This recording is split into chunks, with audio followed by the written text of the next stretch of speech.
मैंने आयशा को पहली बार अपनी कज़न की शादी में देखा था। वो आज़ाद कश्मीर की रहने वाली थी और मेरी कज़न की यूनी फेलो भी थी। पहली नज़र में ही मुझे उससे मोहब्बत हो गई। मैंने मौका देखते ही उसे प्रपोज कर दिया, लेकिन उसने मुझे कहा कि वो शादी से पहले की मोहब्बत पर यकीन नहीं रखती। वो मुझसे कहने लगी कि अगर तुम्हें आपको पसंद हो तो मेरे घर रिश्ता भेज दे। तो मैंने कज़न की शादी के फौरन बाद उसके घर अपने माँ बाप को रिश्ते के लिए भेज दिया।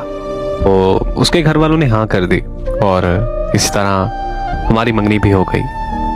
हमारी शादी 2 साल बाद होनी थी, क्योंकि आयशा की पढ़ाई अभी मुकम्मल नहीं हुई थी। आयशा लाहौर की एक यूनिवर्सिटी से मास्टर्स कर रही थी और हॉस्टल में रहती थी। तो मेरी उससे फ़ोन पर बात होती थी। मैंने उसे काफ़ी दफ़ा बोला कि तुमसे मिलने आना चाहता हूँ, मगर वो मुझे साफ इनकार कर देती थी। मुझे कहती थी कि शादी से पहले मिलना जायज़ नहीं है। उसको ऐसी बातों की वजह से मुझे और भी प्यारी लगने लगी थी। उसे अपनी और अपने घर वालों की इज्जत का बहुत ख्याल था। मेरी छुट्टी ख़त्म होने पर मुझे फ्रांस वापस आना था। तो वापस आने से पहले मैंने आयशा को दोबारा ये ख्वाहिश की कि मैं फ्रांस जाने से पहले एक बार तुमसे मिलना चाहता हूँ। तो उसने मुझे कहा कि ठीक है, मैं एयरपोर्ट पर आपसे मिलने आ जाऊंगी। मैं अपनी फ़्लाइट वाले दिन एयरपोर्ट पर 4 घंटे पहले ही पहुंच गया। एयरपोर्ट पहुंचकर मैंने उसे कॉल की तो उसने मुझे कहा कि मैं थोड़ी देर में आती हूँ। 2 घंटे के मुसलसल इंतज़ार के बाद मैंने उसे कॉल की तो उसने मेरा नंबर मसरूफ़ कर दिया। 1 घंटे तक वो मेरा नंबर बार बार मसरूफ़ करती रही। फिर उसने कॉल अटेंड करते ही मुझे कहा कि मैं नहीं आ सकती, आप चले जाओ। इससे पहले कि मैं कुछ और कहता उसने कॉल बंद कर दी। तब मैंने दोबारा कॉल की तो उसका नंबर बंद जाने लगा। मुझे कुछ समझ नहीं आ रहा था कि आखिर वो ऐसा क्यों कर रही है। इतने में मेरी फ़्लाइट का वक्त हो गया और मैं उससे बगैर मिले फ्रांस आ गया। हाँ, आकर मैंने उसे कॉल की तो उसका नंबर फिर से बंद जा रहा था। मैं उसके घर कॉल करने ही वाला था कि मेरे घर से कॉल आ गई। मुझे मेरी अम्मी ने बताया कि आयशा के घर वाले हमारे घर आकर तुम्हारा रिश्ता तोड़ गए हैं। ये सुनकर मेरे पांव तले ज़मीन निकल गई। अम्मी ने मज़ीद मुझे बताया कि आयशा के घर वाले ये कह रहे थे कि ये रिश्ता हमारी बेटी को मंजूर नहीं, इसलिए हम ये रिश्ता यहीं ख़त्म करते हैं। मैंने अम्मी की कॉल बंद की और आयशा के घर कॉल की तो उनका नंबर भी बंद जा रहा था।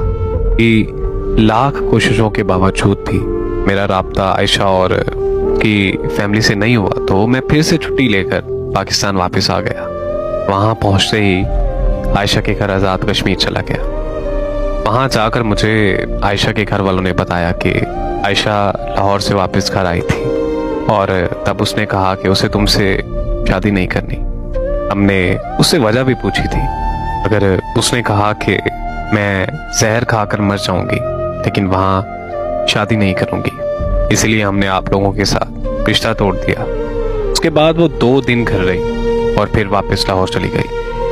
मगर फिर हमें पता चला कि वो लाहौर पहुंची ही नहीं। हमने उसे बहुत ढूंढा मगर उसका कुछ पता नहीं है। मैं ये सब सुनकर और भी तकलीफ में चला गया, क्योंकि मेरे अंदर बहुत सारे सवाल पैदा हो चुके थे। क्योंकि आखिर उस दिन वो एयरपोर्ट पर क्यों नहीं आई और फिर उसने अचानक मुझसे मंगनी क्यों तोड़ी और अब अचानक कहाँ गायब हो गई है। मैं अपने इन्हीं सवालों के जवाब जानने के लिए अपनी कज़न से मिलने लाहौर चला गया, जो उसकी बेस्ट फ्रेंड हुआ करती थी और आयशा की यूनिवर्सिटी फेलो भी रह चुकी थी। मेरी कज़न ने मुझे बताया कि आयशा यूनिवर्सिटी में एक लड़के से बहुत ज़्यादा प्यार करती है, मगर वो लड़का आयशा के साथ मुखलिस नहीं था। मैंने ये बात आयशा को समझाई थी कि वो लड़का तुमसे प्यार नहीं करता, मगर वो इस बात को समझने तक वो अपना सब कुछ गंवा बैठी थी। प्रेग्नेंट होने का सुनकर उस लड़के ने आयशा को छोड़ दिया। आयशा ने उसकी बहुत मिन्नतें की, मगर उस लड़के ने उसकी एक ना सुनी। आयशा बहुत अरसे तक डिप्रेशन में रही और फिर मेरी शादी पर उसे तुम मिल गए। आयशा खुश नहीं थी कि वो खुद को किसी मर्द के काबिल नहीं समझती थी। वो तुम्हें ये सब बताना चाहती थी, मगर मैंने ही उसे मना कर दिया था, क्योंकि मैं ये चाहती थी कि वो अपने कल को भूलकर आज में जीना सीख ले। अपनी कज़न से आयशा के बारे में सुनकर मुझे बहुत दुख हुआ। फिर अफसोस इस बात का था